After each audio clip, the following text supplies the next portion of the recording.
बिस्मिल्लाहिर्रहमानिर्रहीम, अस्सलामुअलैकुम। आप देख रहे हैं सराम न्यूज और मैं हूं नाइला भट्टी। सबसे पहले शामिल करते हैं आज की अहम खबर।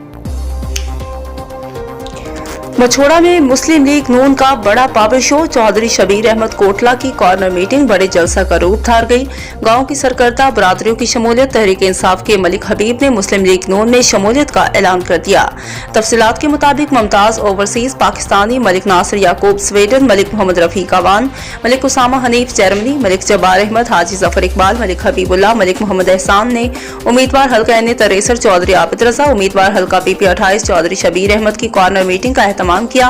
चौधरी शबीर अहमद का मछोड़ा पहुंचने पर शानदार और पुरवकार इस्तकबाल, मनो फूल पत्तियां निछावर की गई, आतिशबाजी का मुजाहरा, भंगड़े डालकर और करेंसी नोट निछावर किए गए। कॉर्नर मीटिंग जलसा का रूप धार गई। चौधरी शबीर अहमद ने अपने खिताब में मुखालिफिन को आड़े हाथों लिया, अवाम की पहले से बढ़कर खिदमत का अयादा किया। जलसा में शिरकत करने वाली नुमाया शख्सियात में मलिक यासीन, मलिक ताहिर इकबाल, मलिक अफसाल अहमद, मलिक गुलाम गोस, मलिक अब्बास, मलिक शाहिद इकबाल, डॉक्टर अंसर मलिक, हाजी मुमताज अहमद, मलिक मोहम्मद बूटा, मलिक इश्तियाक, महर मलिक सईद, मलिक मोहम्मद मालिक, मालिक मेहदी, मलिक शहबाज अहमद समेत अहले दीहा की सरकर्दा बरादरियों ने भरपूर शिरकत की।